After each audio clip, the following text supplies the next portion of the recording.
This is fourth part of Russian Revolution and today we are going to discuss February Revolution। ये जो picture है ये actual में February revolution की है। यहाँ पे देखो कि नेवा रिवर है और नेवा रिवर के राइट साइड में आपको दिख रहा है विंटर पैलेस। विंटर पैलेस जो था वो फेब्रुअरी का टाइम था, तो फेब्रुअरी में क्या होता है, बहुत ज़्यादा सर्दी पड़ती है पेट्रोग्राड मॉस्को, तो यहाँ पे -30 डिग्री टेम्परेचर के आसपास होता था। सो यहाँ पे देखो इवन जो बोट्स हैं वो भी फ्रीज्ड हैं और देखो how beautiful is the winter palace.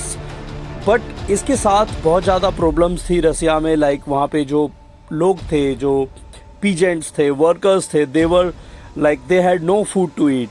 तो एक ऐसे ही एक milling machine operator Marfa Vasilyeva की स्टोरी हम पढ़ने जा रहे हैं, जिन्होंने single handedly February revolution start किया। सबसे पहले शी वाज हंग्री, तो जब उनके पास फूड आया भी उन्होंने काम करने से मना कर दिया।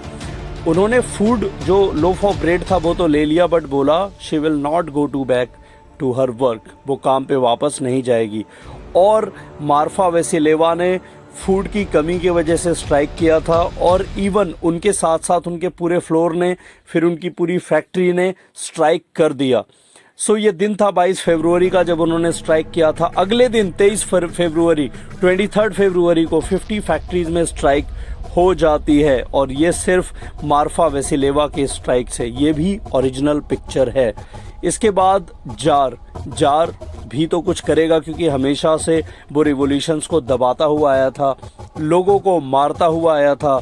तो जार ने कर्फ्यू लगाया, बट कर्फ्यू का कोई फ़ायदा अगले दिन नहीं दिखा। 24 और 25 को, ये भी ओरिजिनल पिक्चर्स हैं, वहाँ पर बहुत सारा क्राउड गैदर होता है, बहुत सारे लोग वहाँ पर आ जाते हैं दोबारा से जार के खिलाफ प्रोटेस्ट करने। सो प्रोटेस्ट बहुत तेज हो रहा होता है और जार इसके बदले में कुछ अच्छा करने के बजाय एक और गलती कर बैठता है और वो करता है ड्यूमा, जो पार्लियामेंट ब्लडी संडे 1905 रिवॉल्यूशन के बाद जो ड्यूमा बना था, जो एक तरह का पार्लियामेंट था रसिया के लिए, उसको भी जार सस्पेंड कर देता है। अब इसके लीडर्स भी आ जाते हैं जार के अगेंस्ट। अब पूरे रसिया के अंदर, खासकर पेट्रोग्राड, मॉस्को, मैग्नीटोगॉर्स्क, इन सिटीज़ में डिमांड शुरू हो जाती है ब्रेड, वेजेस, डेमोक्रेसी। चारों तरफ प्रोटेस्ट। अब जार क्या करता है, कैवलरी को बुलाता है, लेकिन जो सोल्जर्स होते हैं उनको भी लगता है कि नहीं, जार के खिलाफ ये जो लोग कर रहे हैं वो सही कर रहे हैं, और वो बोलते हैं सर हम गोली नहीं चलाएंगे। अब सोल्जर और जो ड्यूमा मेंबर्स होते हैं, सोल्जर्स जिन्होंने मना कर दिया था फायर करने के लिए, सारे सोल्जर्स इकट्ठे होते हैं। ड्यूमा मेंबर्स जो होते हैं वो सारे लोग मिलके, वर्कर्स मिलके, सब लोग मिलके, ये जितने भी लोग जार के अगेंस्ट थे सब लोग मिलके क्या बनाते हैं, पेट्रोग्राड सोवियत। सोवियत का मतलब council, a group of people. So Petrograd Soviet बनाते हैं। अब इसके बाद जार के खिलाफ सपोर्ट तो बहुत कम लोग कर रहे थे, कुछ ही लोग जो थे उन्हें हम जारिस्ट कहेंगे। तो एक डेलीगेशन जाता है जार के पास। डेलीगेशन मतलब a group of people went to see the tsar. अब जार को उसके खुद ऑफिसर बोलते हैं कि सर आप जो है जल्दी से जल्दी एब्डिकेट कर दो, नहीं तो इन लोगों का कोई भरोसा नहीं, आपको मार भी देंगे। तो जार डर जाता है और 2 मार्च को रेजिग्नेशन दे देता है अपनी सीट से। अब बात करते हैं कि आखिर फेब्रुअरी के बाद क्या हुआ। फेब्रुअरी रिवॉल्यूशन तो हो गया, जार हट गया अपनी सीट से, तो इसके बाद क्या? तो इसके बाद होता है कि पॉलिटिकल पार्टीज जितनी भी होती हैं, लाइक RSDWP बनी थी, रसियन वर्कर्स पार्टी बनी थी। सो ये जो भी पार्टीज बनती थी ये गुपचुप तरीके से होती थी, बट अब रिस्ट्रिक्शन हटा ली जाती है। अब इस फिल्म का, इसको आप हीरो कह सकते हो, व्लादिमीर लेनिन को। व्लादिमीर लेनिन कहीं वनवास में था, एग्जाइल में था, जो वापस आ जाता है। वापस आके ये अपनी बोल्शेविक आइडियोलॉजी को स्प्रेड करना शुरू करता है और अप्रैल थीसिस का कंसेप्ट देता है। इसके अंदर 3 इंपॉर्टेंट चीज़ें थी। ये क्वेश्चन भी अक्सर पूछा जाता है। तो क्या कंसेप्ट था? पहला, वर्ल्ड वार को ख़त्म करो, मतलब वर्ल्ड वार से रसिया को निकालो। दूसरा, लैंड को ट्रांसफ़र कर दो पीजेंट्स को। है ना। तो लैंड को ट्रांसफर कर दो पीजेंट को, और बैंक को क्या करो, नेशनलाइज। मतलब बैंक क्या थी, पहले प्राइवेट प्रॉपर्टी थी किसी एक, जैसे इंडिया में टाटा बिरला रिलायंस होते हैं, वैसे ही जो बैंक थी वो प्राइवेट प्रॉपर्टी थी, इंडस्ट्रियलिस्ट की, बिजनेसमैन की।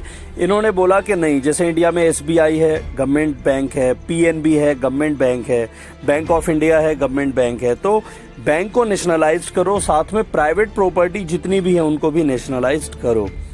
अब इसकी पावर बढ़ती जा रही थी, बोल्शेविक जो थे उसकी पावर बढ़ रही थी, लेकिन अब जो अलेक्जेंडर केरेंस्की था, जो प्राइम मिनिस्टर बना था नया प्रोविजनल गवर्नमेंट का, उसने क्या किया, बोल्शेविक के लीडर्स को ही बैन कर दिया, क्योंकि उसको लग रहा था कि बोल्शेविक के लीडर उसके अगेंस्ट हैं, उसकी पॉलिसीज़ के अगेंस्ट हैं, बोल्शेविक्स उसके लिए गलत साबित हो सकते हैं फ्यूचर में, तो बोल्शेविक को बैन कर दो।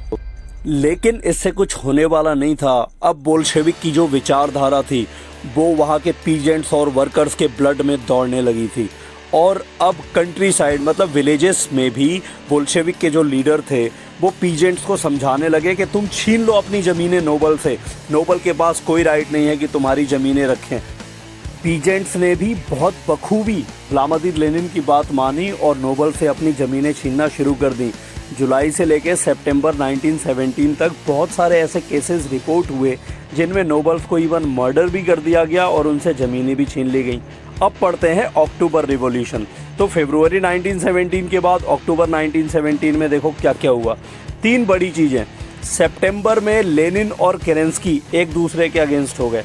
एक इम्पॉर्टेंट बात मैं तुम्हें बताने जा रहा हूँ जो तुम्हें तुम्हारी बुक में नहीं मिलेगी, वो है कि अलेक्जेंडर केरेंस्की को डर लगने लगा था कि जार के जो सपोर्ट में जो ऑफिशियल्स थे वो कहीं ना कहीं अलेक्जेंडर केरेंस्की के ऊपर प्लान बना रहे हैं उसके ऊपर मिलिट्री कू करने का और उसको हटाने का।